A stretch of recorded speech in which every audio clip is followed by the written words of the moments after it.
Hey, speak for yourself, listeners. Before we start the show, I wanted to tell you about our brand new Fox Sports app and website, foxsports.com. Reimagined for the modern sports fan. Go ahead, download the new app now. You don't even have to pause this episode. Every day on the new app and website, you'll see the top stories in sports, plus a rich world of written content, videos, social media, and analytics to give you a 360-degree view of the most important stories of the day. Streaming live TV has never been so easy or elegant. Every Fox Sports game, including all pregame and postgame shows, are just one click away. For the extra invested fan, we also go deep with real-time wagering lines, trending prop bets, win probability, and key player projections. So download the new Fox Sports app or visit www.foxsports.com. Now, let's start the show. I'm Marcel Swally. He's Emmanuel Acho. Not our best days right now. I'm drowning, and what are you doing? Here's the thing. I'm going to start lending you my suits, bro, because you're losing so much weight that you look good, but the suits are starting to get too big. I stopped listening after losing so much weight.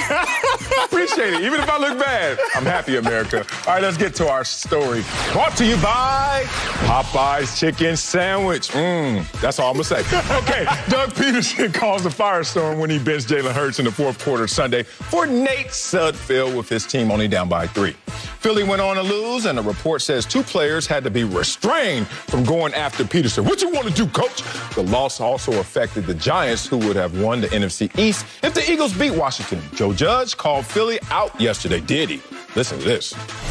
Obviously, players have asked me throughout the day, and I just can't express that. I think one thing to keep in mind with this season is we had a lot of people opt in to this season. Okay? We had a lot of people opt in. All right? Coaches, players. That includes family members as well. To disrespect the effort that everyone put forward to make this season a success for the National Football League, to disrespect the game by going out there and not competing for 60 minutes and doing everything you can to help those players win, we will never do that as long as I'm the head coach of the New York Giants. So, Immaculate Acho, do you agree with Joe Judge's Look at your face. You agree with his criticism? Fix your face. So, I'm trying my hardest. My hardest to like Joe Judge. But every now and then he comes out and says something like that. We will not disrespect the National Football League as long as I'm the head coach of the New York Giants. I loved it. Giants fans, do me a favor. Please be more like Miami Dolphins fans. Joe Judge, do me a favor. Please be more like Brian Flores. You see, the Miami Dolphins went 10-6 and they missed the playoffs. They missed the playoffs in large part because the Pittsburgh Steelers sat their quarterback, Ben Roethlisberger, and their best players on defense, and the Cleveland Browns won that game. You see, had the Cleveland Browns not beat the Pittsburgh Steelers, the 10-6 Miami Dolphins would have made the playoffs. The 10-6 Miami Dolphins, a team that won 10 games, missed the playoffs for the first time since 2015. Yet and still, Joe Judge's 6-10 Giants are up here complaining about not making the playoffs. Don't do when that. a 6-10 team has never, ever made the playoffs. Have we heard from Brian Flores since about Ben Roethlisberger sitting? We haven't. We heard from Dolphins fans since about TJ Watt sitting. We haven't. Yet and still, we hearing Joe Judge at the podium talking about it is disrespectful to sit your starters. Essentially, that is what he is implying. So, Joe Judge and Giants fans, do me a favor. Please be more like them people down in South Beach. I haven't heard nothing from them since. Marcellus, I thought about it this morning. I'm listening. I pondered because I posted a little something on Twitter. People started interacting, and I read the comments. America, so you know I read the comments, trolls included. I hear what you have to say. And I thought about this, Sel. Yeah? I said, at best, Doug Peterson was trying to get more players' experience than Nate Sudfeld. And at worst, Doug Peterson made a bad coaching decision. Now, the same bad coaching decision that Joe Judge, you made against the Arizona Cardinals when you chose to play Daniel Jones instead of Colt McCoy after Colt McCoy had just gone on the road and beat the Seattle Seahawks for you, Joe Judge.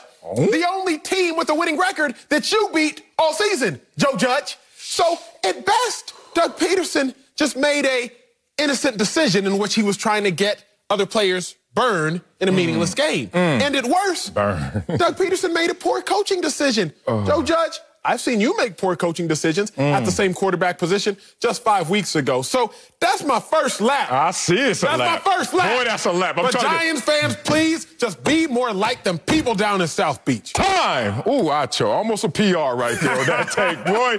Nah, can't push back on you because you are speaking your truth. It's not mapped into reality because the reality of the NFL is more of what Joe Judge is talking about, and that's why I loved his criticism. One, you know me. I love brutal honesty. Like, please give me the raw, uncut dope. I don't like player speak. I don't like coaches speak. I don't like fluffy. So when someone comes up here trying to talk in protection of feelings in a sport that is so brutal that every time we walked onto the field, we had to go somewhere else mentally. Yes, sir. And we know that sacrifice it takes. I used to always talk to my basketball NBA friends in jealousy and envy. Because I was like, what do you do game day? They're like, man, we do take a nap and shoot around, go to the mall, take another nap, and then play.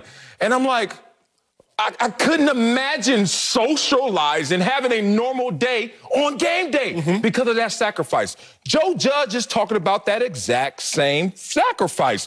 What he said, if you listen to his entire statement, was first, let me own up to what we did. He did. And what we did wrong. He said it real quick. He's, hey. He knew where the meat was. He knew what would land him on the A block with the same, right? So that's good. Joe Judge first said, hey, we had 16 opportunities as the New York Football Giants to handle our business, and we didn't handle our business. So we're not going to make excuses as an organization. Not now, not ever. We had our opportunities.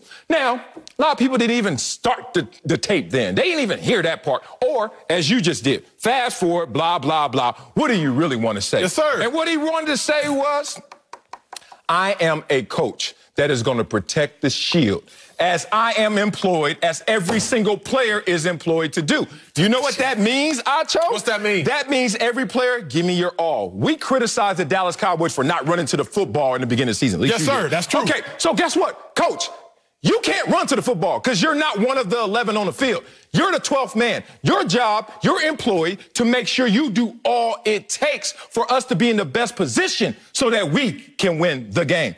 That move with Nate Sudfeld was a move either for tanking or it was crazy. It was a move to create controversy at the quarterback position because it was not an evaluation move because you already know what Nate Sudfeld is, or more importantly, what he's not. So let me get this straight, Marcellus. Let me get this straight. Not just you, but the rest of America. Oh, you're talking to everybody. So by putting in a 4-year quarterback who's been previously second-round tendered, by playing this guy, we're disrespecting the shield. Like, imagine if you're Nate Sudfeld. Imagine if you're 6'6", 220 pounds. Ooh, you played in the NFL. Your first time playing in the NFL, you set a NFL record for completion percentage in your first career game, going 19 of 23. But now, by playing you, it's disrespecting the shield. What year was that? By playing Nate Sudfeld. Was that? It was 2017. Oh, it was 2017. 18, 19, 20, 21. We had to. It was 4 years ago. Hey, bro, just be real.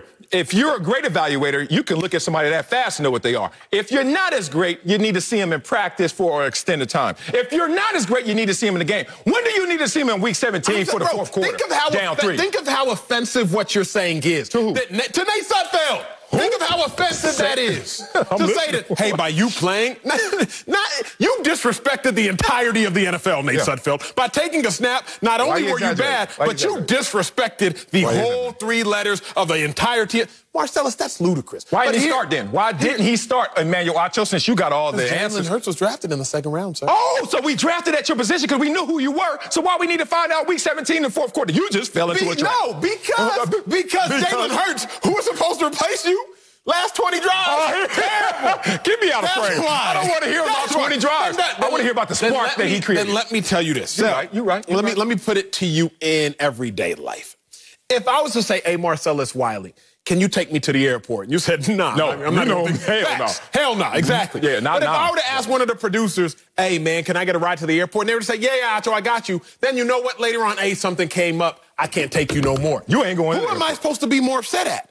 The producer who at least considered doing it, or Marcellus who off rip said, hell no? Tell me.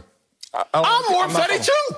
Because you ain't even consider it. So what is my point? What's my point? You soft. The Steelers, they didn't even consider playing their ones. They was just like, hell no, we ain't got no point. The Chiefs, they didn't even consider playing their starters. Hell no, what's the point? Yeah. At least Doug Peterson, at least he said, you know what? Let me roll out some of my guys early on. Yeah. At least he said, let me roll out Brandon Graham and Darius Slay and Jalen Hurts. At least he considered it. Yet he's getting more backlash than the teams that didn't even consider it. Because the crux of the issue, the nucleus of the issue is very simple.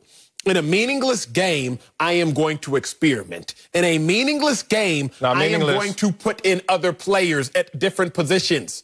In meaningless games, we saw the Steelers do it. We saw the Chiefs do it. But for whatever reason, I got a reason. When Doug Peterson did it, he disrespected the integrity of the game. It's not meaningless, first of all. Second of all, stop getting in your feelings. I can't take you to the damn airport, bro. Golly, I gotta say yes. Like, I'll call it. What sense of entitlement did you punch in to say, oh my God, he didn't even consider it. Like, what the hell? I'm not doing something I don't want to do. I don't give a damn what our relationship is. And if our relationship can't stand that no, well, then we ain't got a relationship. What's your point, Marcellus? Anyway, get to your point. Here's my point. I don't like you right now because you know what? It's amazing how in life you can look at something else and learn something about you in that example. You try to point at Joe Judge and you're really revealing your character as well. Because I didn't know that Acho was a person of a support of the no-snitch culture. You know what this is? This is Acho over here grandstanding because how dare you, Joe Judge? 6-10. How dare you, Joe Judge? Not necessarily a great winning coach yet.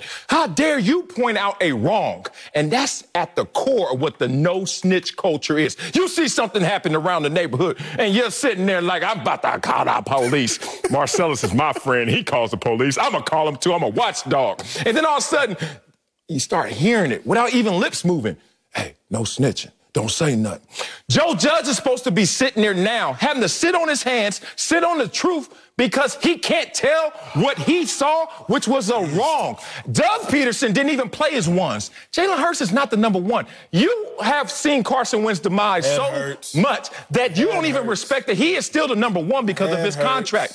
Jalen Hurts was in there as a number two. When do you yank a number two in a game in the fourth quarter when you're only down by 3? If it's a competitive spirit, competitive advantage game. Go ahead. Go ahead. I'm mad at you right now. Oh, my God. I must be allergic to nonsense because I got one of those piercing headaches right now because of this nonsense that you're spewing. Oh, now you pointing at me. Let's go. It was with my pen. It's not as offensive. Not as offensive. It wasn't my finger.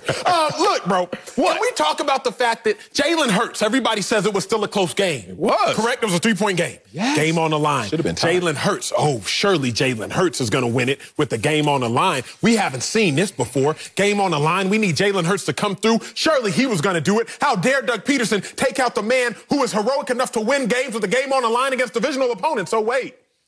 Week 16. Game was on the line. 30-17 against the Dallas Cowboys in the red zone. Jalen Hurts interception. Oh, wait. Week 16. Game was on the line. The next possession. Turnover Jalen Hurts. Oh, wait. Week 16, game was on the line. The next possession, interception, Jalen Hurts. So I'm just so confused. I'm confused. I must be an idiot. All these degrees I got, they mean nothing. Well, I must be an idiot. Because somebody must have seen a game in which Jalen Hurts, with the game within one possession in the NFL, has come back and won. I must have missed it. Although I haven't missed an Eagles game in the last 7 years, the first 3 of which I was playing in the last 5 or 6 or whatever the math is. You missed a lot when you were there. No. Okay, I missed some offensive possessions. Okay, I was getting Gatorade. But I must have missed something because apparently it is unequivocally clear that had Jalen Hurts stayed in the game, the Eagles would have come back in heroic fashion and won by 21 points. We don't know. I thought you said it was an evaluation moment. If it was an evaluation moment, let us find out the answers through the actions. Let me tell you the answers that I already found out through the actions because I was watching. You must not have been, and some of y'all must not have been. How dare you? I know I'm getting offended at this point because what happened in the beginning of the fourth quarter? Malcolm X, number 22 for the Eagles, he catches a pick. He takes it down to the 15-yard line. Eagles, run the ball. Run the ball. run the ball, 4 consecutive runs. The ball is now at the 4-yard line. What you gonna do, Jalen Hurts, baby? What you gonna do is at the 4. Let me tell you what he did. Man, when you chill fourth down, Jalen Hurts scrambles left. No time. He has a wide receiver wide open. Yes, there's some pressure in his face, but you're Jalen Hurts. Ain't nobody in that box. Oh, wait. Throw it to him? That ball fell short. What's that? Right? He wait fell. a second. He fell. You're telling me that with the game on the line, Jalen Hurts, 3 downs, 4th down now, and goal, and you missed a wide open receiver, and y'all had the ball at the 15. So now it's criminal to pull Jalen Hurts. Criminal! Although he had no touchdowns, 3 interceptions in his last 20 drives. Acho, I know this is coming from a place of pain. I know you really mean all of this because we both have microphones on, but you're yelling. And you're yelling into a microphone. As a DJ, that's a no-no. You can't be doing that. You're killing me right now with your games. Here's the thing, Acho. Calm down. Look at this situation as everyone else looks at it. You know what's interesting about anytime you feel a certain way, whether it's on this extreme as you're feeling, or you feel like everyone else is just speaking nonsense on this extreme? Put yourself in their shoes. Okay. Argue for them till you can see if your argument stands up. Yes, sir. Acho, all we're saying is this was an opportunity for you to help yourself as an evaluator, Doug Peterson, unless you don't have the power in this moment. I told you yesterday, Doug Peterson was basically shoved into this moment. Take one from the media, take one for the team. You want to keep your job, right? Basically, we want you, through assignment, to play Jalen Hurts to this point and then put Nate in regardless. And that's what everyone is looking at. Like, wait a minute. For teams that push back on tanking and trying to get better improvement with their draft positions, why would you ever make it harder on yourselves by not protecting the integrity, not fighting for 60 minutes, and more importantly, not answering the one question going into the offseason everyone has about Philly? Quarterback issues. So I don't see how they've solved any of their issues. I don't see how any of this plays well for the Philadelphia Eagles, and it creates a controversy. What they're hoping for is through all the debris and all the talk and all the chatter, they're able to now make moves, have options they didn't have before because of the chaos they created. But to me, it's just really small-minded and simple-minded to undermine the game the way we play it just so you can go out there and create controversy. Let me ask you a question, and this is a question for y'all at home. If you're a Giants fan, put yourself in the shoes if you're not.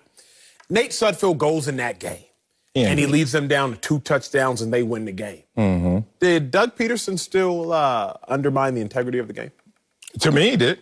Nate Sudfeld goes in there and wins. The circumstances, you keep acting like there's not $128 million that's inactive. You keep acting like the only reason he is inactive is because there's a guy by the name of Jalen Hurts who's been doing well. Beat the top team you have in the NFC, the Saints. That same guy, we want to see him in a failing moment, which was closing out a game, as you highlighted. Now, go in that moment and do something. Fail again or finally save the day. That doesn't make sense. Going forward, you can know more about your position. No, here's a problem with that logic. The problem with that logic is you all keep looking at the outcome. I ain't like the decision. If Carson Look at Twitter when he got yanked. It wasn't a decision based because they were still down 3. We're like, what the hell, right? Be real. That's fair. Okay. That's fair. Okay. But if Carson Wentz in his last 20 drives would have been as terrible and atrocious as Jalen Hurts. He has been for 200 drives. Fair. 200. Nobody would have been upset if Carson Wentz got pulled in that moment. Well, nobody. Look how long it took Carson Wentz to get pulled. 12 games. And there was conversation for 12 weeks. And it took 12 games for it to finally happen. For Jalen Hurts, it happens in his 4th week. For Jalen Hurts, it happens in the 4th quarter of a game where you have no full evaluation of him.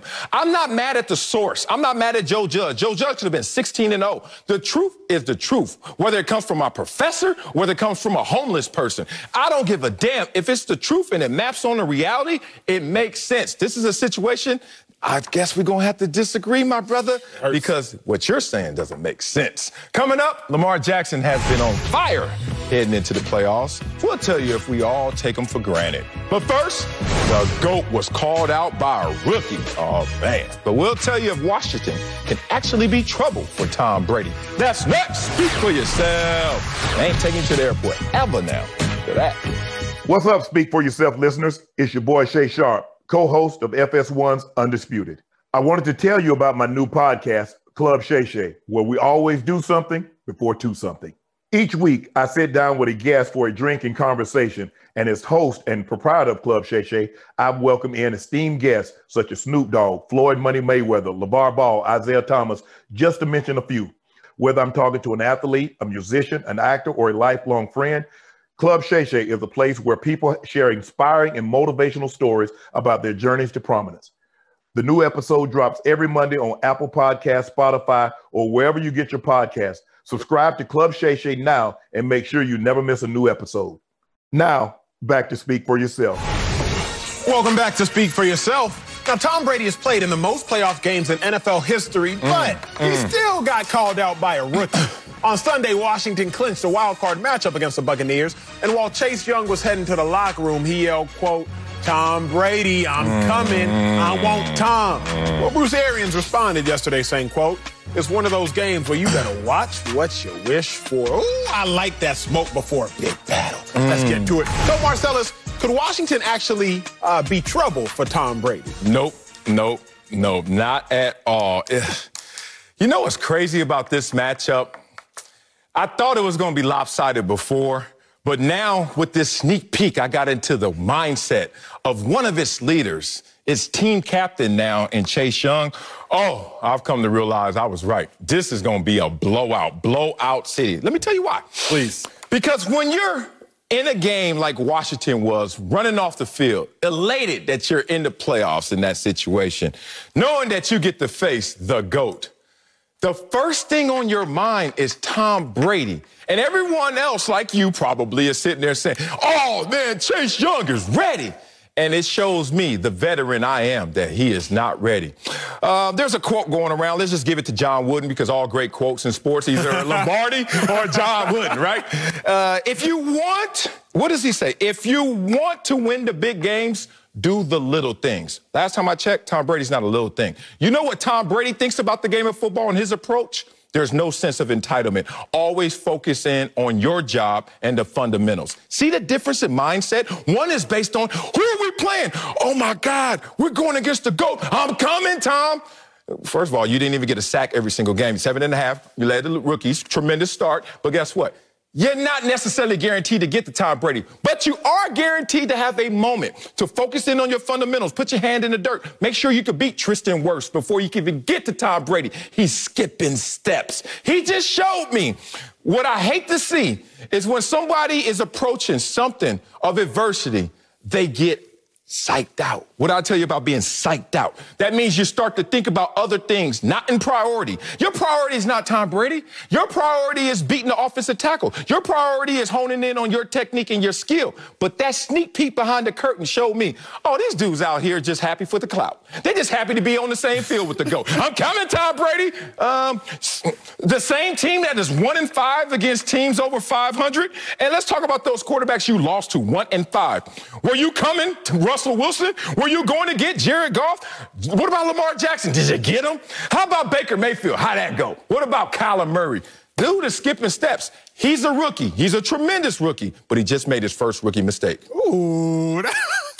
Hey. That was a decent take. Oh, that was a decent take. But the thing about me, Sel, is I listen to every word you say. You see, when you talk, I don't look at these notes. I don't need these notes. It's just all in here. And true. Out of all them words you said, there was one operative word in there that dictates everything. Because your first sentence, you said, Washington gets to face Tom Brady. Yeah. You didn't say they have to. See, there's a difference. When you get to do something, you're excited about it. I get to go to work today. That's different than I have to go to work. Oh, okay. I like that. So your take, it was undermined by that one little slip you made because you said Washington gets to face that man. They're excited about it because they know they're going to be trouble for Tom Brady. Oh, no. I don't like that conclusion. Why are they going to be trouble for Tom Brady? Let's hear this. I've talked about this before. Stop. Tom Brady was coached by the greatest coach of all time for nearly 20 years, if not them 20 years. And what did we learn about Bill Belichick? We said this before. What made Bill Belichick so great is he does a phenomenal job at taking away whatever you do best. If you have a stud receiver, you better find another receiver. If you got a stud running back, you better work with the passing game. And Washington takes away everything that the Buccaneers do well. What do I mean by that? Washington, they're second in total defense, second in net passing yards allowed, second in pass defense. You know, they have sixth in the NFL in sacks. So everything that Tom Brady and these Buccaneers do well, Washington does even better. Yep. You sure? Everything you said? And you want to look at pass defense? You said that? You said everything. Don't change everything to something. Everything that they do well. Okay. Everything that they do well, Washington does better. Washington has the perfect amount of ammo and ammunition to fight off the Buccaneers offense. I think this is the worst matchup the Bucs could have landed week 1. I think the Bucs, you better off seeing them Seahawks. I think the Bucs, you's better off seeing them. Nah, not them Saints. You won't see them either. But I think like this is a terrible matchup because of exactly what Washington does well is not what Tom Brady's trying to see. Okay, here's the thing. All right. I know if we weren't on television right now, we wouldn't be this distant in our takes right now. Let's bring it closer, brother. Bring it on in, okay? Be real about this. In sports, it's not about what they do. It's about what you do. That's correct. Correct? Point. That's correct. Okay, Yes, so when the first time you have an opportunity to know who your opponent is, you talk about your opponent first, a rookie, a leader, a captain on this team, he's going to set the tone for this week, this work week. This work week shouldn't be about Tom Brady. What are they, a 6-win team, 7-win team? You can't be talking about Tom Brady. You need to be shoring up all of the issues you have on your team. How about instead of saying, I want Tom, you should say, you know what? I want a productive offense. How about this? Look at their offense in the last few weeks. Fewest yards per play of any team since week 13. But you worried about Tom Brady and getting to him. How about number 27 scoring offense since week 13? Number 28 rushing offense. I want a running back. How about number 29 total offense since week 13? But no, this is what happens in life. Every time people get mesmerized, they get enticed by the goal, by the clout. You know what? I'm going to apologize right now on air to Booger McFarland because he was right. Booger McFarland nailed this. And I ain't talking about African-American athletes. I'm talking about cats out here brand building. I want Tom. Come on, Tom. That is a brand building exercise rather than an exercise of building up your football team that has the most deficiencies of any team in the playoffs. Instead of talking about what we need to fix, you worrying about what you can attach yourself to, which is the GOAT in his title. Wrong. Come on, man. Wrong. That's your generation. You are a pass rushing specialist. So you know this better than anybody in America, at least better than most people in America. Yeah. Who would you rather go after if you're trying to sack? A statuesque quarterback or a mobile quarterback?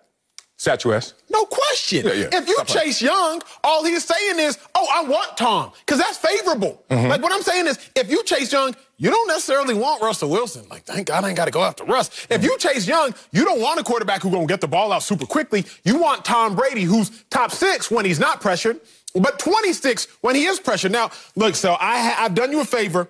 I haven't brought any casino references up lately, but it's time. Are we going to the casino? Because they open? I used to play a game called Baccarat. And in Baccarat, you read different things. There are ticks, there are open circles, there are closed circles. They have a board. And based on the board and the statistics of that board, you make your decision. You make your wager. Well, I'm looking at every statistic of Tom Brady, and I'm willing to make my wager that he's in trouble. What do I mean by that? Can we bring up this story of a man named Brady, if we shall? Here's a story. If we shall, Marcellus, look at this. What? Tom Brady road playoff games. Oh, my God. That don't look good. He's 2-4, 7 pass touchdowns, 10 interceptions. Tom Brady in night games in 2020. 1-3. Ooh, that's not good. 5 passing touchdowns, 5 interceptions. Tom Brady versus playoff teams this year. 1-5, 10 touchdowns, 9 interceptions. Are we doing this? It doesn't matter how you slice it. It doesn't matter how you dice it. Just like when I looked at those boards playing Baccarat in the casino, sometimes all the stars would align and I knew to bet big. Sometimes I'm looking at this board for Tom Brady and wait a second. Road playoff games haven't been good. Night games 2020 haven't been good. First playoff teams this year haven't been good. Everything is pointing to distress for Tom Brady and the Bucs. Acho, I think you're an active listener. You really listen to me. We go back and forth. We could come in here with notes on nuggets and all that, but then we just get into our own world. I love that. I don't think you was listening to this block. I don't think you were listening to what Chase Young said. I don't think you understand the enormity of issues that will come from you not having your eyes on the prize. The prize is not Tom Brady, the statuesque quarterback. I am a pass rusher, kind of. At least my first few years. But the point is, The quarterback's going to be there if you do your job. But you got to do your job first to get to the quarterback. It's almost putting the cart before the horse. Talking about the quarterback, you know what's in front of that? An offensive line. 5 security guards from the club. What club you love in Texas, Austin? You're always there. So here's the thing. You got 5 of them to deal with before you even get to the prize. I don't like a guy like Chase Young, a younger guy, a rookie in this moment, showing me that he's a little off track in terms of his focus. Look, there's nothing wrong with wanting Tom Brady, but that shouldn't be the priority. Does it not at least concern you? And you'd have to be ignorant to the facts that Tom Brady under pressure does not do great. And Washington is one of the best pressure football teams in America. But they're better on the edges. They're good on the interior as well. I give them respect. Jonathan Allen, Darren Payne, Settle, I know that. Better on the edges than they are on the inside. Tom Brady hates the inside pressure. You know, there's different ways to cut it up, different ways to slice it. I want you to remind yourself, though, of who Tom Brady is. I want you to remind yourself of what Greg told us about Tom Brady as he covered their game this weekend, how Tom Brady sits out there pregame. You know what he's not focused on? The defensive line. You know what he was focused on? What did Greg say? Hitting the same spot every single time to make sure that he gets his job done. I don't know if Chase Young is going to get the job done because I don't know what Chase Young is talking about. Coming up, Dallas seemed fully committed to Dak Prescott, but we'll tell you if that should be the Cowboys' top priority. That's next. Speak for yourself. See that word? Priority, not Tom Brady. Hey, Speak for Yourself listeners. It's Charlotte Wilder here to tell you about my new podcast with Mark Titus called the People's Sports Podcast. It comes out every Thursday, and Mark and I take one of the big stories of the week, and then we go off on tangents you never saw coming. This might mean that we start talking about the Dodgers winning the World Series and end up wondering if Knicks fans deserve happiness. Or begin with LeBron's greatness and end up drafting our ultimate beer league softball team made up of old athletes. Whatever it is, the only rule of the show is that it has to be fun and funny, because these days we could all use as many laughs as we can get. So check it out wherever you get your podcasts and come down weird sports rabbit holes with us. We can't wait to have you. Now, back to Speak for Yourself. Welcome back to Speak for Yourself. The Cowboys season is officially over, so their attention can turn to what's next. Dak Prescott was out since early October with an ankle injury, but Stephen Jones said yesterday, quote, "This is Dak's football team. We're obviously very committed to getting Dak signed." And today, Jerry Jones said he didn't know how Dak could have any more leverage. So, Acho, should committing to Dak be the Cowboys? Damn. Should be the Cowboys' top priority. Go ahead, Igor. It irritates me. And should it be their top priority? Yeah, in part, but not publicly. So, since I moved to L.A., there's nothing that has been more frustrating than all these overly public love romances that end. You go on these documentaries about love. You know, you got black love docs, you got white love docs, you got in-between love docs, you got all type of docs. Swirly, you got everything love docs. You got mixed love docs, just every love documentary you could have. You got Instagram post the love of my life, the apple of my eye, the pomegranate of my nose. I haven't seen one like that, but I was about to say, don't get that on your clothes. You got all these things, but then the relationships end. Stephen Jones, Jerry Jones, I don't want to hear about your love affair just for y'all to have beef later on. I seen the movie. I read the book. I bought the book. And y'all keep talking about this bromance. Oh, Dak is the best thing. Of course, we're all in on Dak. But then y'all don't ever settle things together. So I'm tired of it for that reason. But if I'm being real, the real reason I'm upset at this over-the-top committal to Dak Prescott as a top priority is because Dak Prescott or not, you can't do nothing with a bad offensive line. Ask Ezekiel Elliott. Preach. And this season, Cowboys, Tyron Smith, once again, had to go down IR because of injuries. Dude has been hurt for the last 5-6 years. I was covering the Cowboys for 2 years. Hurt then. Lyle Collins, hip surgery. Yeah. He was hurt. Zach Martin tried to battle again, injuries. Travis Frederick tried to bounce back from that. So I'm just saying the real top priority for the Cowboys should be on the offensive line. Dak Prescott, that's a glamorous top priority. That's a glamorous priority nonetheless. But if you're talking about really the issues the Cowboys need to fix, Dak is on there, but that offensive line is even more of a priority. Disagree with you, big dog. Your priority needs to be Dak Prescott in the quarterback position. Why? The most important thing you should do this offseason is address the most important position. We all agreed that the quarterback position is the most important position on a football field as it dictates the outcome greater than any other position. Yes, sir. So, just in simple logic, let's go there. And Acho, I'm sorry, my city, where I'm from, Los Angeles, homie, is doing you wrong because you out here caught up in these streets worrying about who's in love and who's not. Let me tell you one thing. Relationships end. You want to know why? You want to know what else ends? Life ends, brother. So it's a part of life. Get over it, Acho. And don't use that as an excuse to young ladies because you can't commit. That's your issue right there. You ain't slick. All right, let me talk about why this is so important if you're a Dallas Cowboy. Anyone connected with this organization, especially the players, to see Dak get his due. Because you imagine putting on that helmet, the star. You used to work there. I used to put on that helmet. Not well, but I put it on. And when I put it on, you always want to believe in the winning culture. Even when you're not feeling it, those days you didn't want to practice, but you did because of the culture, because you knew the outcome you wanted on Sunday. You buy in. And when you look at a culture that is being reset in Dallas right now because of Mike McCarthy and how this team is going to be ascending, culture is not just sayings and mantras in the weight room. Dedication, desire, determination, all those. You know, we see the poise, confidence. You know what it is? It's actions and behaviors that are rewarded. That's what culture is. You come to this show, I go to your show, wherever it is. Whatever is deemed successful, whatever is being rewarded through action is what the culture is. Okay. So in Dallas, the culture has to be reward success. You've seen this offense with Dak, and you've seen this offense without Dak. First, let me give you the full screen of the Lone Ranger. That is Dak Prescott this season.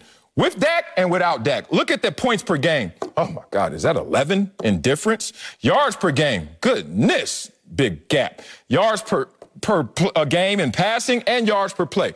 All of that adds up to same offense, same offensive coordinator, same broken down offensive line, same broken down running back.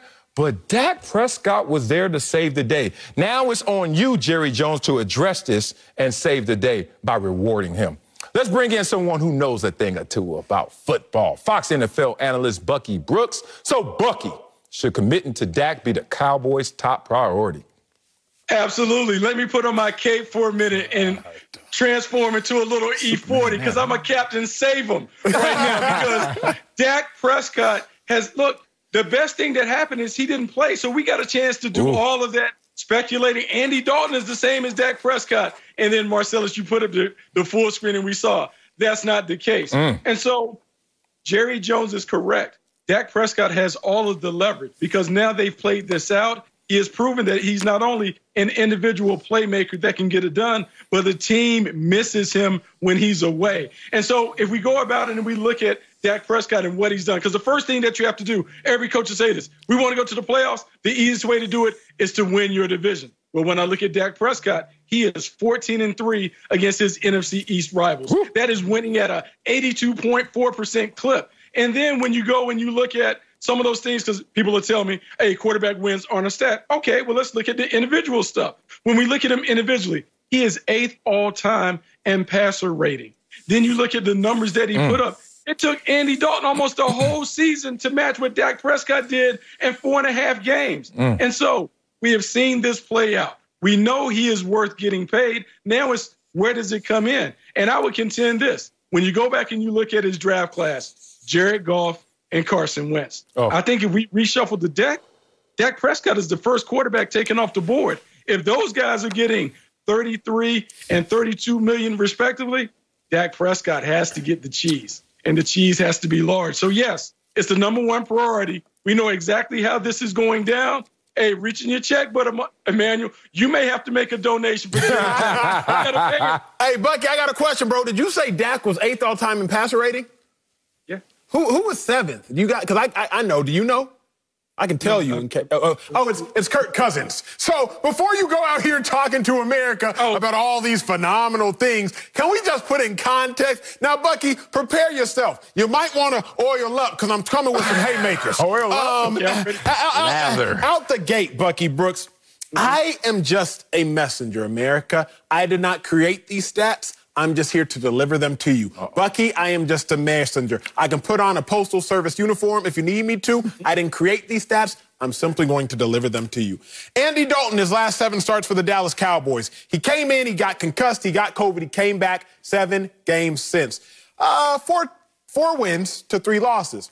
Dak Prescott hasn't seen a span of 4 wins to 3 losses since the beginning of 2019. During the course of Andy Dalton's last 7 starts, he had a 3-game winning streak. Dak Prescott hadn't seen a 3-game winning streak since September 22nd of 2019. We're currently in 2021, by the way. September 22nd of 2019, the first 3 games of last season. Andy Dalton, the last 7 games of the season, 13 touchdowns, 5 interceptions, 64% completion percentage. Dak Prescott, his first 4 games of the season, 9 touchdowns, 4 interceptions, 65% completion percentage. Dak Prescott, he was 1-3, if I'm not mistaken. That's on pace to go 4-12. Andy Dalton led the Cowboys to being right around there, 5-6 wins. So again, gentlemen, I am not creating the statistics. I'm simply delivering them. I got 2 more just to send you home with, Bucky. I'm going to give you like a leftover plate like your mom used to give me. I hate leftovers. Well, Bucky going to need these I need ones. some fresh food. Andy Dalton, his touchdown percentage. So the percentage of his passes that were touchdowns, 1.9%. Dak Prescott, 1.8%. Andy Dalton, the percentage of his passes that were interceptions, 0.7. Dak Prescott, 0.8. I'm not sitting here saying that Andy Dalton is better than Dak Prescott. You ain't. I'm not. We know. I'm not. I'm not that You don't want to lose your job. I'm not that ludicrous. I'm not that asinine. Okay. What I am saying is this. Andy Dalton yielded success for the Cowboys. Dak Prescott. Yielded? Did he not? Yielded Did he success. not? What the hell? Like Andy Dalton yielded success for the Cowboys. What does that mean? In a similar clip that Dak Prescott did. That's all I'm going to say. In a similar clip. You know what? I'm going to give it to y'all like that. I wanted to stop. Oh, really? I wanted to stop. Because you haven't proved your point yet. That's why you don't want to stop. No. Experience is expertise. That's correct? my quote. It is. So Wiley is. Bucky, let's talk. I'm going to calm down. I'm going to give y'all something y'all can all digest. I can't believe Fellas, say that you are a man dating a fine young lady and you're a principal, a high school principal, and she breaks up with you because you don't make enough money. Say you're only making $55,000. Were you making that amount before she got with you? It don't matter. I mean, come on, girl. She breaks up with you because you're only making $55,000 a year. It's not enough for her. That's enough. And instead, she moves to Hollywood and she starts dating a starving artist, and she's dating him, but he only makes $55,000 a year. So now you're confused because you're like, it looks different, but it yields the same result. Okay, maybe he has a more glamorous profession, but he's still only making $55K. So how you with him, but you not with me, and we yielding the same result? Tripping, girl. Again, Bucky Brooks, all I'm going to say is this. Get him, Bucky. Dak Prescott, they look different. But when I look at the records and projected records and percentages, He's starving. they yielded the same result.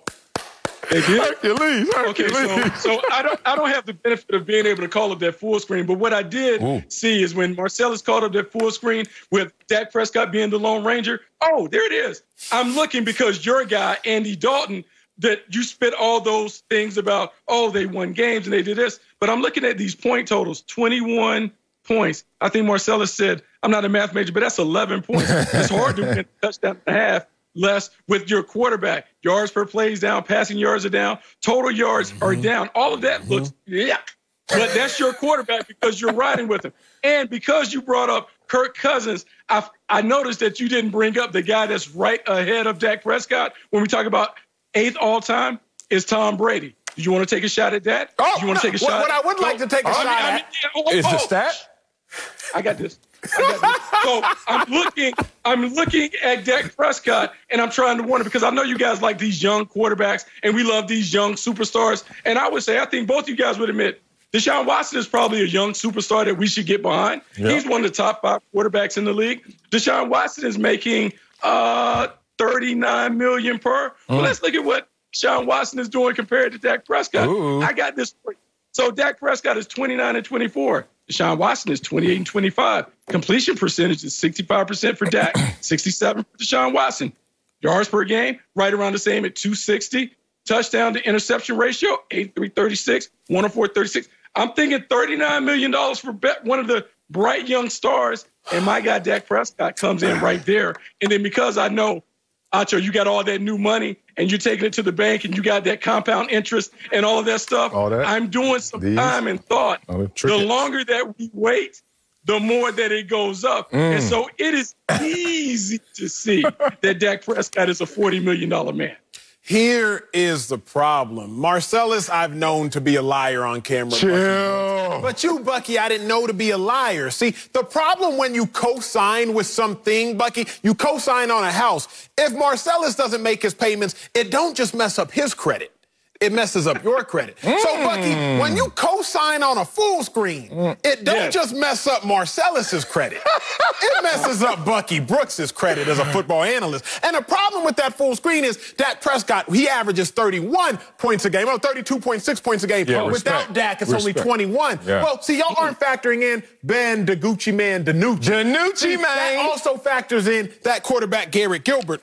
When I look at Andy Dalton in his last 7 starts, the Cowboys actually average 27 points a game. So, Bucky, just be mindful. Be mindful of what you co-sign, Bucky. Is that more than 32? Be mindful. You heard him. I hate when Acho's trying to act like he talking so fast and so much, he turns his ears off. Boy, you heard that. 32, 27. Let me go back to the University of Texas. 27 and 30.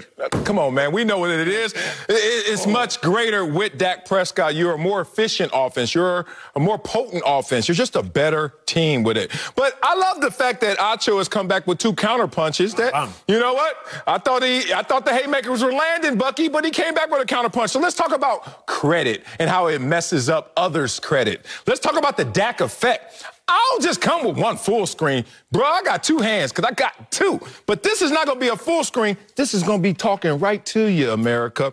Let's look at the Dak effect with Ezekiel Elliott, because my co-host loves to say how it affects others. Yeah, Bucky signing with me, it affects Bucky. Well, guess what? Not going with Dak affects everybody. Let's start with Zeke, who had 11 yards per game fewer without Zeke this year, and 30 yards per game this year without Dak Prescott. Let's talk about Amari Cooper. 3 catches per game fewer this year, and 22 receiving yards per game fewer without Dak Prescott. The same Dak Prescott who led the NFL with 371 yards passing per game through week 5 this season. Oh, but Acho wants to tell us that Andy Dalton is the same or comparable. They're in the same world. Andy Dalton. 0 touchdown passes, 1 interception, 66 rating when you're playing a team, the Giants, that didn't even convert a 3rd down the entire game. Ezekiel Elliott, without Dak Prescott in this game, 14 carries, 42 rushing yards, 3 yards per carry. The ripple effect of no Dak Prescott to others on this team is obvious. It's glaring. So there's no conversation. And even Jerry Jones has supported this by saying Dak has all the leverage. He has all the leverage because it's easy to see. Emmanuel Acho, I know you always talk about your guy, and we'll get to your favorite guy, your son, Carson Wentz. We'll talk about him later and what he didn't have. But I'm looking at Dak Prescott, and Dak Prescott is playing with two tackles that we don't even know their names, 2 undrafted tackles, Brandon Knight and Terrence Steele, respectively. You sat here and told me Tyron Smith wasn't available. Leo Collins wasn't available. That's the top priority. Zach Martin was kind of in and out. And so my guy, Dak Prescott's having to do the most with the least. At some point, we have to acknowledge who he is and what he is. He's one of the ones that should get paid, and paid handsomely in Dallas. Oh, he going to get paid. If you look at these numbers, Dak Prescott first 4 games. Y'all not tied all these numbers. Y'all nerds up here. No opinions, just numbers. I'm a nerd. Not just numbers. Hey, nerds are the new rock stars. 967. Hey, we rule the world. Nerds. Who rules the world? Nerds. All I know is Andy Dalton had 1 game with 300 passing yards and 9 starts this year, but they're the same. Boy, stop. Coming up, Lamar Jackson's Ravens are streaking at the perfect time. We'll tell you if we take them for granted. That's next. Speak for yourself. We're nerds. What are you, Acho? You're watching Speak for Yourself. Marcel Swally with that amazing take from Emmanuel Acho right there. May have been your best one ever. Let's move on to Baltimore, where Lamar Jackson has been red hot during the Ravens' 5-game winning streak. The reigning MVP has 15 total touchdowns in that span. And on Sunday, he became the only quarterback in NFL history with 2 1,000-yard rushing seasons. The Ravens faced the Titans in Sunday's wildcard game, and Mike Vrabel praised Lamar, saying, quote, he's an unbelievably dynamic player that poses a lot of problems. Bucky is back with us, but Acho, do we take Lamar Jackson for granted? Fellas, I don't know if there is a player in the NFL, in NFL history, whom we have taken more for granted. Myself included. There's often the phrase used as far as dual threat quarterbacks, but we usually lying. Usually one is really good at one thing and not so good at the other, really good at the other thing and not so good at one. But Lamar Jackson, he embodies and exemplifies that word, dual threat. 76 touchdowns over the last 2 years. But really, my mind was blown when I saw this, so I'm going to give it to you just like it. There have only been 5 rushers to rush for 1,000 yards this season and last season. Only 5. Derrick Henry, Dalvin Cook, Nick Chubb, Aaron Jones, and Lamar Jackson. So wait a second. Wait a minute. You telling me Lamar Jackson is a top 5 running back in the NFL? Okay, but peep this, fellas, because it don't stop there. Only 5 quarterbacks have thrown for 62 or more touchdowns the last 2 years combined. Aaron Rodgers, Russell Wilson, Patrick Mahomes, Tom Brady, and Lamar Jackson. So you telling me Lamar Jackson is a top 5 quarterback in the NFL while simultaneously being a top 5 running back in the NFL. He exemplifies the word dual threat. How you do both so well at the same time? I'm going to give it to you like this in movie form, and then I'm going to get off my soapbox. One of my favorite movies the last couple years called A Star is Born. I don't know if y'all saw it. Y'all need to. Lady Gaga, Bradley Cooper. Great, phenomenal movie. They have a song called Shallow. Don't ask me, but I can't play it on the piano. What's crazy about this movie, Selling Bucky, is very simple. What? They won an Oscar for the movie, but then they also won a Grammy for the same movie for the performance in the movie. So while simultaneously being a phenomenal movie, they also had the phenomenal singing performance in it. We take Lamar Jackson for granted, and I don't know if we've ever taken an athlete, at least not a football player, more for granted. I'm so happy that you finally came over to this side.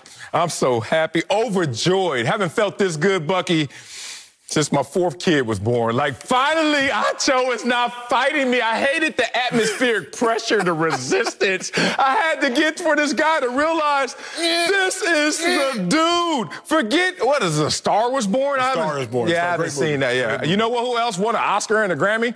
The Lion King. Guess what? The Lion King better than the damn Star Was Born. And guess who we gonna talk about right now? The Ravens King right here, Lamar Jackson. God, he's making history before our eyes. But you know what we like to say? He can't throw. It doesn't look cute. It doesn't look pretty. Sean Marion couldn't shoot.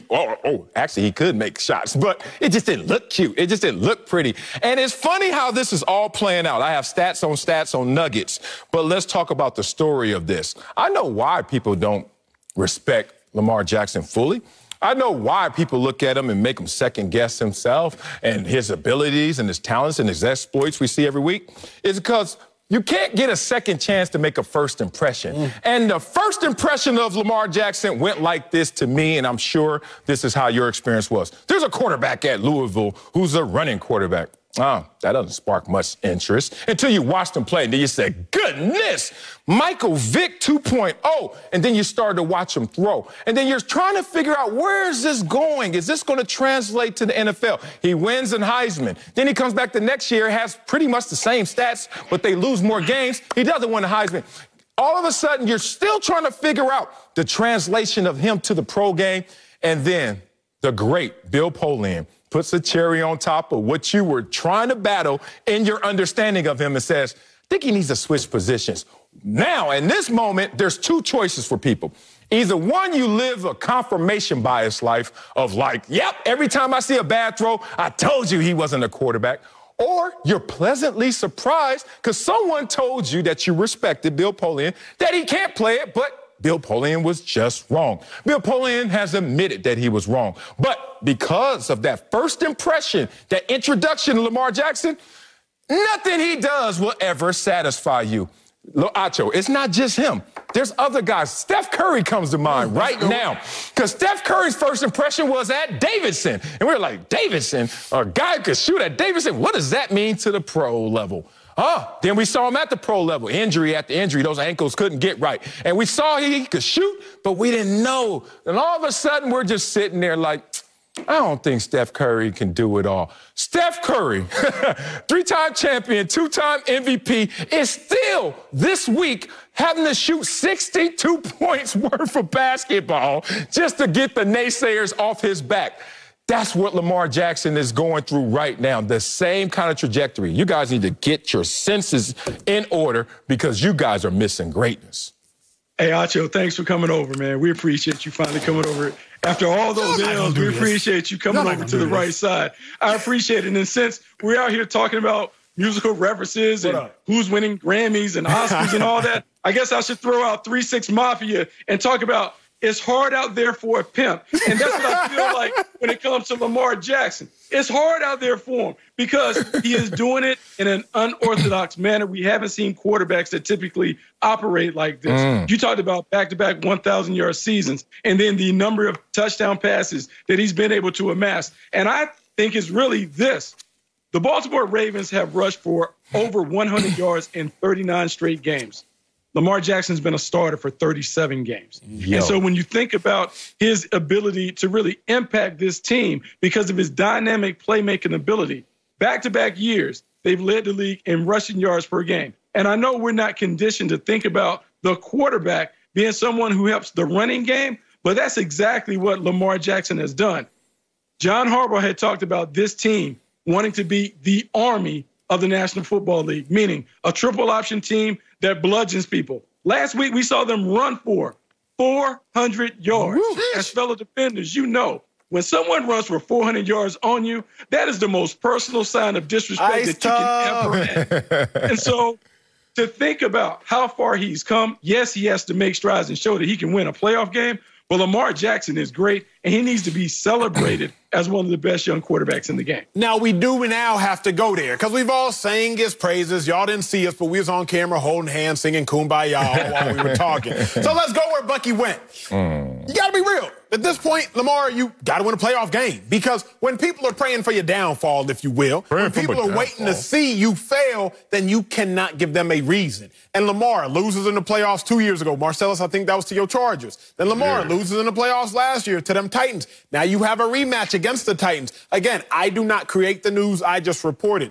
Lamar's last 5 big games, he really ain't shown up. You saw him against the Chiefs this year, the Titans this year, the Titans last year, the Steelers this year when he played when he was healthy. He hasn't really shown up and done what he needs to do. So at this point, we can all sit here and we can scream from the mountaintops how good Lamar Jackson is. But he's got to silence the naysayers in the playoffs in this rematch again against these Titans. Because if you lay an egg when it matters most, all the regular season accolades and all the regular season statistics, they will fall flat, or eventually they just going to fall on deaf ears. Oh, so he has to win a playoff game right now. That's where you're going. I thought you were a historian of the game. Peyton Manning, he didn't Hey, you go eye-roll Peyton Manning? God, see, this is why you miss the greatness as it occurred in your eye, right in front of your face. Go ahead and say it. I just said it. How many years did it take Peyton Manning to win a playoff game? I'll wait. It took him 5. No, actually, it's the 6th year. But I respect that. No, it took him 5. Okay, we can say that. See, you're on edge. You know why you're on edge? Because you've been wrong for so long. Because you're annoying, Marshall. All I'm saying is I lived through Peyton Manning. I played against him twice every year. I remember he was 3-13. We were like, yeah, he ain't there yet, but boy, is he coming. And next year, 13-3, still losing in the playoffs. Oh, Acho, right off Peyton Manning because he couldn't win until that 6th year. Let's do that to Lamar Jackson. Do it if you want and miss out on greatness again. Stop talking about the dude can't throw, party people.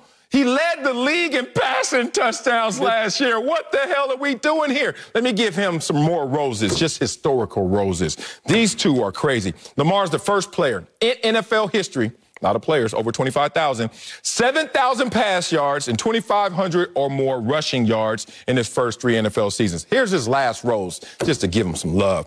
Only the second quarterback in NFL history to make the playoffs his first 3 years and win the MVP. But if you really listen to that, he's the only player to ever do that, make the playoffs his first 3 years, and win unanimous MVP. Boy, please, y'all, open your eyes. It's right in front of you, Lamar Jackson and his greatness. Coming up, the Eagles season is over, but there's plenty of drama with Carson Wentz. We'll tell you how we liked his response, or if not, to being benched. That's next. Speak for yourself. Woo, good save, brother. Good save. Welcome back to Speak for Yourself. Time for me to defend my man, Carson Wentz, because he was benched for Jalen Hurts, 4 games ago and was inactive for the Eagles' final game on Sunday. Well, yesterday, Wentz declined to speak with reporters, and this follows reports that his relationship with head coach Doug Peterson is, quote, fractured beyond repair. Well, today the AP reported Wentz needs time to think about his future in Philly, but is hopeful it will not end in divorce. I see you, Carson Wentz. You don't speak those D words around here.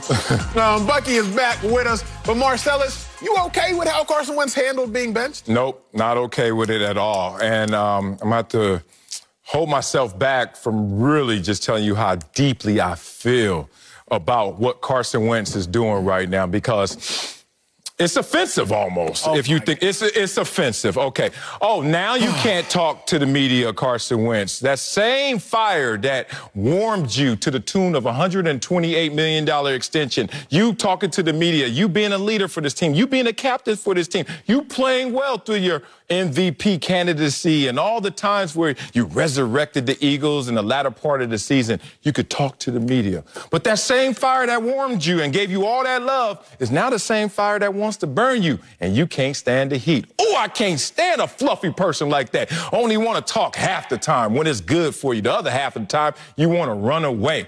Feels like you're using the media in that state, in that context. These are character-revealing moments. And what's sad is I'm starting to see the character of Carson Wentz as having that front-runner mentality, that safe space that he likes to stay in. But when someone approaches him, when adversity is fronting him and is right there, oh, where's Carson Wentz going to go? Silent. And that's sad, because I hear a lot of resentment from the commoners, normal people in this world who didn't play pro sports. And let's be real about it, Acho. Let's be real about it, Bucky. We didn't get all that money to play a child's game. We get all that money to do the things we don't want to do. That's fair. And this is something you don't want to do, Carson Wentz. That's fine. But own up. Be responsible. Be a leader. Be a captain. And speak on it instead of running from that same heat. Running, what this man running from? He ain't speak. This man ain't running from nothing, Sal. What? Now, let me say, Sal, you have been in public relationships before, have you not? Public? What's that mean? Dating somebody famous? Like, either dating somebody famous or the world knows about your relationship. I hope not. I try to keep it on the DL. But yeah, okay, I can say yes for your take. Fair. If not, I can say I've been in a public... Oh, okay. Speak for yourself. I will. Speak for yourself. Let me try to put my... I ain't got no receipts. I wanted to speak with you. Nobody knows who I know. Fine. Okay. I will speak for myself. Okay, I'm about to say. Since you don't want to help a brother out of Man. I've been in a public relationship before. America, it's my counseling therapy session. Let's talk. And in my public relationship, when the relationship ended, I didn't say anything. I didn't give a reason as to why. I didn't speak. I didn't tweet. I didn't IG post. Why? Because I wanted to protect the relationship and still protect the other person. I didn't speak because I did not speak because I was scared. I didn't stay quiet because I was too meek. No, I did so respectfully.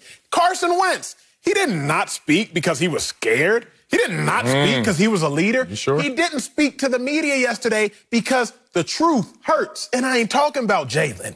He didn't speak to the media yesterday because the truth is offensive. Carson Wentz ain't going to go out there and say what he wants to say what he needs to say, because it's only going to cause more chaos. I ain't got no issue with Carson Wentz and how he's handling this situation. But enough about the podium. Let's talk about the stats. Let's talk about the facts.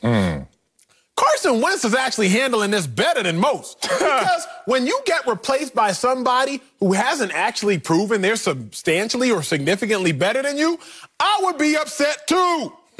When you get replaced by somebody who ain't even shown that they really the man for the job, I would be upset too. Why am I saying this? Can we look at the full screen, please? Again, I didn't create the news. I'm just reporting it. Marcellus, I want you to pay attention to this one, because I did this one just for you. You did this? Just for you. Oh, my God. Carson Wentz, he was on pace to go 4-11-1. Pace. Jalen Hurts on pace to go 4-12. That was 1-3. Jalen Hurts was as a starter. Carson Wentz, 28 passing touchdowns, rushing touchdowns. That was his pace. Total. Jalen Hurts, 32 total. Carson Wentz, 25 giveaways. Jalen Hurts, 20 giveaways. Carson Wentz, 57% completion percentage. Worst in the NFL amongst qualifiers. Except if you include Jalen Hurts. Then he was worse. Now, I'm not sitting here saying that Jalen Hurts was bad. I'm just sitting here saying these two characters are far too comparable for you to say that Carson Wentz should just be okay with the backup role because Jalen Hurts is significantly better. He's not. 2019, Week 16, must-win game. Cowboys versus Eagles. Carson Wentz won that game. Game on the line, 17-9. 2020, Week 16, must-win game. Cowboys versus Eagles. 2-possession game. 5 minutes left. Jalen Hurts at the 15. Turnover. 2-possession game. 3.5 minutes left. Jalen Hurts, turnover. All I'm going to say is Carson Wentz is watching Jalen Hurts like, wait a second, bro. Wait a minute. I was struggling, but you struggling too. As simple as that, Bucky. You know, I love how you always reference that one game the Cowboys down by 2 scores. And Jalen Hurts turns it over. It's a 2-score thing. That's they want. That's they want. No, I dig it. And you know what I also love? I love this new math that they must have taught you at Texas where you take stats and you stretch them out so they look like they're real, but they're imagined. So here's what I'm going to do. I believe in real statistics. And the real statistics say that when Carson Wentz stopped playing and we look at the stats, passer rating, 34th. You know there are only 32 teams in the league? Oh. When I look at completion percentage, 34th. Once again, there are only 32 teams in the league, 32 starters. Passing yards per game, 33rd. I mean, can we at least just get into the realm where he can be with the qualified starting quarterbacks? And then when I look at the giveaways, the most, he finished with the most and didn't play the last 4 games. So why should we be acquiescing to his babyish demands? I think it's ridiculous that a franchise quarterback, hold on, scratch that a quarterback is having these kind of issues. I don't understand. Show me some of the ribs. And really, the only thing that I've learned from Carson Wentz, that when you're a baby, you need to have plenty of Kleenex and tissue to dry your eyes. Things don't go your way, because that is the only thing that he accomplished this year. He showed us how to be a big old baby. He's a baby. I'm a respectful, God-fearing man, so I'm going to watch my mouth on this show. Let's go. But what kind of nonsense you talking about, Bucky Brooks? What did Carson Wentz do that was so reflective or indicative of being a baby? I don't know. I don't know, America. Carson Wentz was frustrated that he got benched by a quarterback that has yet to prove that he's actually better than Carson Wentz. Carson Wentz got frustrated that the quarterback that replaced him went 1-3. Carson Wentz got frustrated that his team, which he led to the playoffs, which eventually won a Super Bowl, is now being run by a 22-year-old quarterback who couldn't win in the must-win moment. I am sorry, Bucky. I do not see the childlike behavior. If Jalen Hurts had gone in and lit the world on fire, I'm with you. Carson Wentz, be quiet. But he didn't. Again, experience, expertise. I'm not going to toot my own horn. I'll let Marcellus Wiley do it. But when I first got this job, Bucky Brooks, from what I heard, a lot of people were contending for this seat. Several people texted Marcellus, hey, bro. Several? You mean dozens? Sel, remember what I did for you way back when? Hey, Sel, look out for Big Dog. I didn't really text Marcellus because I let my work speak. I texted him twice. I'm about to say, I texted him twice. But, Bucky, here's the thing. Now that I've been in the chair, I would hope that I have shown, okay, wait a second. Acho has excelled amongst the rest. If I was just in here like a slouch, giving off mediocre takes like Marcellus, then I would understand if people were going to be upset. But instead, I came here, suits was on point, takes was on point, thoughts was on point. Jalen Hurts hasn't yet done that. So Carson Wentz has every right to still be upset, and he has a right to be wise and protect the Eagles and himself by not speaking. See, Acho, I love you, big dog. I told you you're a rider. No matter what direction you point, Acho is going to give you full gasoline. Sometimes he just goes the wrong place. He goes the wrong direction. This is not how Acho is going to raise the kids he doesn't have right now. This is not something he's going to tell his kids. This is proper behavior. This is what I want you guys to do and emulate. Don't lie, Acho, because if that's the case, then Whitlock should call me up and say, yo, this Acho dude ain't me. So what'd it do? Or you want that situation? Because that's how Carson Wentz is sounding right now. Oh, it's about how 1-3 is looking. How did you look? You look the worst in the league. As Bucky said, you didn't look the worst for franchise quarterbacks. You look the worst for all quarterbacks. It's insane, Acho. Don't go up here lying like this. We all know this from our media relations, our media one-on-one training we all had as professional athletes. We know how to be media savvy. Whether you want to or not, you know how to do it. And media one-on-one says the questions aren't important. Your answers are. Hello, Carson Wentz. You know how to answer this the way you need to make yourself look good and make the organization look good and still speak your truth. You know why I know that? Because you've been through bad performances, bad games, bad situations, and you found a way to address the media, to address your critics. But somehow, some way, this situation, you can't. Acho once again came up here lying to the people. And lying. Yeah, you did. No lies, because America. you know what's funny? Acho loves to show you a full screen that shows pace. Listen here, America. Why I don't like full screens with pace is because it assumes a uniform performance. It says if you did this for this long, you're going to continue to do that. You know why that's wrong, Acho? Because if you would have showed me a pace full screen in week 5, it would have said Russell Wilson's going to win MVP. Oh, what about week 11 with the Steelers? They're going to go undefeated. Acho, your boy Carson Wentz did this to himself. Now, all we want you to do is just tell everybody what we already saw. State the obvious. State the obvious. And Acho, I know you spent time in the city of brotherly love in Philadelphia, and I know Marcellus is a big boxing fan. And so I'm going to do it in terms that Philadelphia fans can understand, because the one thing that we expect about Philadelphia boxers, they're tough. Bernard Hopkins. Yes, sir. Joe Frazier. No you question. go all the way back, Sonny Liston. So what the city wants is they want their franchise quarterback to embody those traits, to be a fighter. The reason the movie Rocky is so big because Philadelphia threw their arms around the mythical figure of Rocky Balboa. That's what they wanted Carson Wentz to do. But yet when he had an opportunity to show the city that he's a fighter, what did he do? He didn't stand in front of the podium.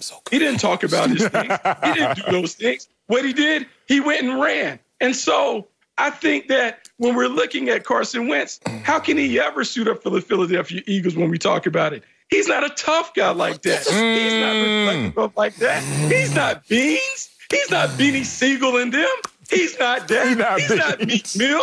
He doesn't know any of that. He's not built for that. He has to go somewhere else. We got to find a location for him to be reflective of their city. But Philadelphia, it ain't it. Run like this and shine like that. Hold on, wait a minute. Because y'all thought I was finished. Oh, hold on, wait a minute. You thought I was finished. You're not about to sit here, Bucky, and say Carson Wentz ain't tough. You can say whatever you want about Carson Wentz, but don't tell me that the person who tore his ACL, MCL, LCL against the Rams stayed in the game to finish and throw a touchdown pass ain't tough. Don't tell me that the man, Bucky Brooks, who messed up, fractured his back, came back the next year, led the team to the playoffs, ain't tough. Call Carson Wentz red-headed, call Carson Wentz tall, call Carson Wentz awkward looking, if you will. But what you not gonna do is come on my show, speak for myself, and say that Carson Wentz ain't tough. That's what you not gonna do, Bucky Brooks. Okay, so this is what I'm gonna call him. I'm gonna call him a cheesesteak with whiz. That's all he is.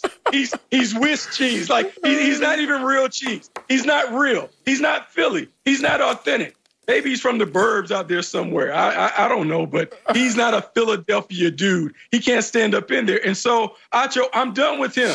He's not reflective of the city because he can't stand up and go toe-to-toe when it's tough. He's not gritty enough. Meek Mill with this on. Man, woo! Bucky out here bodying people out here in these streets, and it's wrong. Acho, I'm sorry to say this. I don't think Carson Wentz is tough, if you ask me.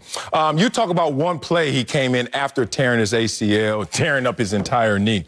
Let's talk about how he's played since he tore up his knee. He is 17-21-1 as a starter. He's a losing starter on top of having the worst numbers of all quarterbacks. I'm going to give it to you like this to button this up, how I feel, my perspective. I'm going to speak for myself.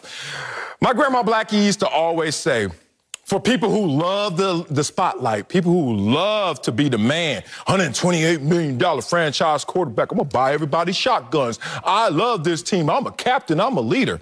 Grandma Blackie used to say, when you call for attention, baby, remember, you can't hang up. Ooh, watch yourself, Carson Wentz trying to hang up. Coming up, the Bills are the hottest team in the AFC right now, but we'll tell you if they're actually the most dangerous. That's next. Speak for yourself. Answer that call, Carson Wentz. Answer it. Thursday, don't miss a classic Big Ten hoop showdown on FS1 as Indiana takes on 8th-ranked Wisconsin. That's Thursday at 7 Eastern on FS1 and the Fox Sports app. Going back to Indiana. Welcome back to Speak for Yourself. The Bills are coming into the playoffs as the hottest team in the AFC. They've won 9 of their last 10, and their last 6 wins have been by double digits. Buffalo will host the Colts in Saturday's wild card game, and as the number 2 seed, they're only looking up at the Chiefs. Bucky is back, but Acho, are the Bills the most dangerous team in the AFC?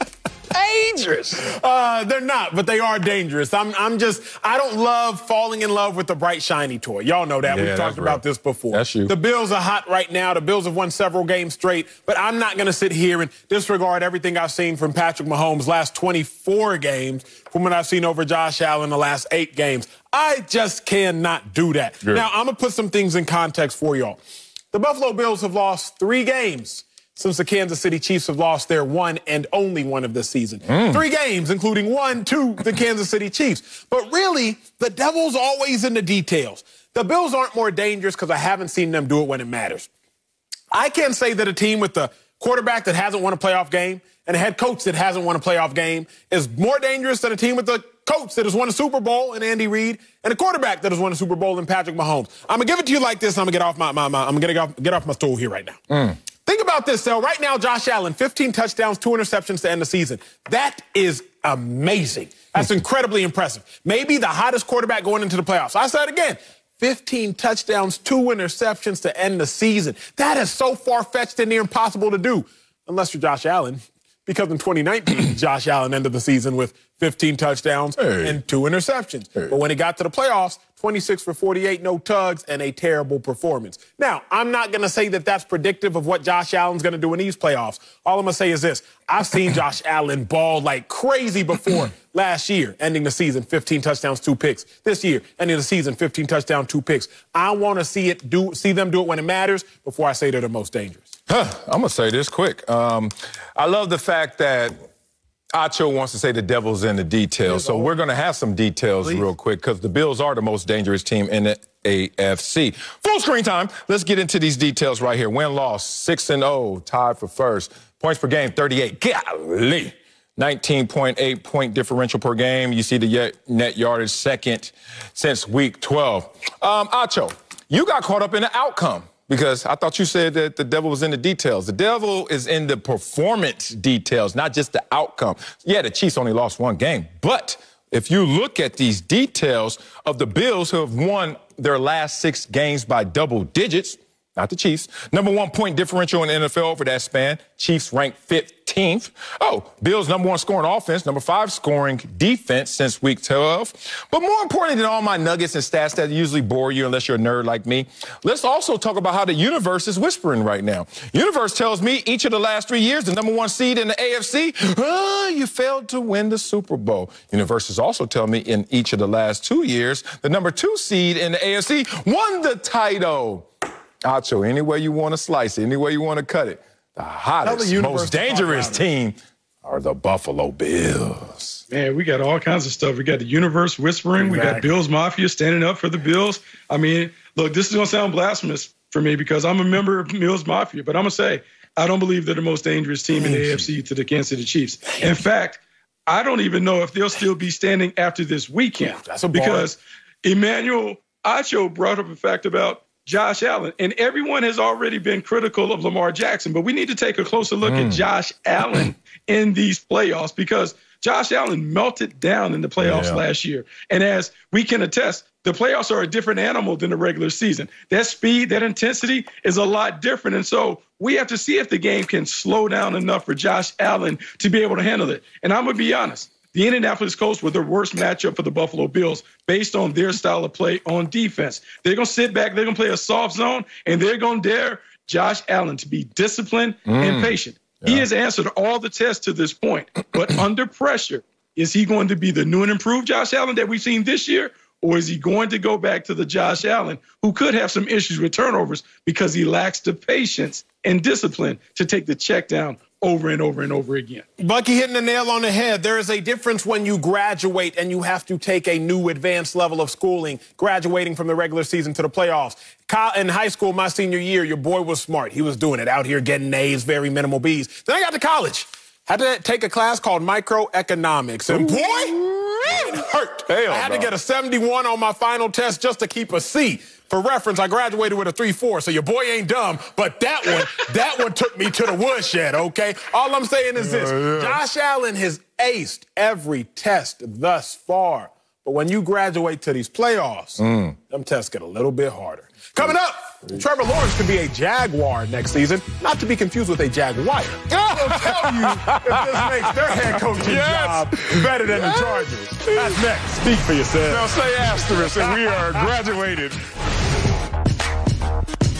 Two of Marcellus's former teams, the Chargers and Jaguars, are looking for new head coaches. Well, the Chargers' future at quarterback is bright with Justin Herbert, while the Jaguars have the #1 pick and are expected to draft Clemson quarterback Trevor Lawrence. So, Marcellus, you've been at both organizations. You know a little bit about both. A little. Okay, you know a lot of it about both. Not as much about Jacksonville, though. You was collecting checks. Hey, paid vacation. Paid vacation 2 years, though. But let me know, which head coaching job is better, the Jaguars of vacancy or the Chargers? Not close. The Los Angeles Chargers. As you just said, I'm the resident authority on this topic, so everything I say is law. Look, let's just keep it simple. Let me build my argument with you. Let's do something cooperative together. Okay, let's start right here. If someone walked up to you tomorrow, Acho, said, we're moving Speak for Yourself, and we're moving it to Jacksonville, or we're just going to change studios in Los Angeles, which one would you pick? L.A. unless I'm getting your contract. And then I want that no state I said tax. simple. Okay. You know damn well what you're going to say. L.A., so we know that. Oh, let's not be that so simple-minded, Marcel. There's more to it. It's personnel. It's draft status and picks and salary cap and front office situations. All that factors into this job decision. You know what that means? It's still the L.A. Chargers. Let's talk about what's the most important position on the field. Quarterback position. And I'd rather go to a situation where I have a quarterback versus a situation where I'm getting a quarterback. Oh, you see the difference there? Justin Herbert's already shown I'm going to be a star in this NFL, if not a superstar. I don't know what Trevor Lawrence is going to be. I can't lie. I know he's a can't-miss prospect, but they have missed before, and I hope for the best, but I'm not certain when it comes to that situation. Beyond all that, let's just talk about the Chargers personnel, roster construction, the fact that they have a quarterback, the fact that they have a Joey Bosa, the fact that they have above-average defense. That's going to get Derwin James back. The fact that they played so many close games and come out on the short end of that, but that means you're in contention. Not the Jacksonville Jaguars, who sit there with an ownership, and they have second fastest to 100 losses in NFL history in the last 9 years. Owner Khan, you are the second fastest to 100 losses, and someone's supposed to go there, right this ship, get your quarterback, make him NFL ready, and also get off the losing train. Too much for me. I'm staying here in L.A. I'm going to disagree, and I'm going to go Jacksonville. One, you would. For the sake of tension. And two, because I look at it like this. So I told you, I went to a bougie school growing up, St. Mark's School of Texas in Dallas, and I took a class in 7th grade called ceramics. Ceramics, where you're making pottery, etc. Art. What's interesting about ceramics is you sit down at the pottery wheel, and you get to grab your own clay, if you will, and you throw it on the wheel. Okay. And then you grab your own water to moisturize the clay, and you dictate with your foot on the pedal the speed in which you want to create whatever pottery you want to create, because you are in charge of everything. See, I wouldn't want to sit down at the pottery wheel and be like, hey, Marcellus, throw some clay on here, because you might throw more clay on there than I want to work with. I won't say, hey, Marcellus, can you grab some water and water up my clay? Because you might throw more water on my clay as I sit at the wheel. If I'm at the wheel, if I'm in charge, if you will, I want to control everything. So if you're a head coach now going to Jacksonville, you are sitting down at the pottery wheel. You're saying, let me grab my clay, my first-round pick, my quarterback. Maybe it's Trevor Lawrence, maybe it's Justin Fields. You're saying, let me grab my water, $75 million in cap space, #1 in the NFL. And you're sitting down at your pottery wheel with your clay, and you get to do whatever you want as the potter, so it will come out exactly how you want. So give me the Jaguars' location and team as the more impressive, as the more enticing vacancy, because now I'm fully in charge and can do exactly what I want with my clay, with my team. Nah, but you're not even getting a better team. Not a better city, not a better team, not a better quarterback. What's better? That you have money to spend on the same results, maybe, which is the Chargers finished the season with 4 straight wins. You guys only won one the entire season, so no way you won 4 straight to finish the season. It's as simple as this, Acho. I've come to learn that we are different because of just how we see the same coin on different sides. Heads, tails, and you pick which one side. I just learned something from you, that you got a 3.4 GPA by taking classes like ceramics. That's how you got by. 3.4 was in college. That's how you got by. Ceramics wasn't. Okay, America, let them clean it up. Ceramics is hard. Good luck. It's difficult. Straight up. I don't know, they ain't had that at Columbia. Coming up, the Browns made the playoffs for the first time in a long time. At Texas, y'all picking ceramics, but we'll tell you if that was our biggest surprise for the regular season. That's next.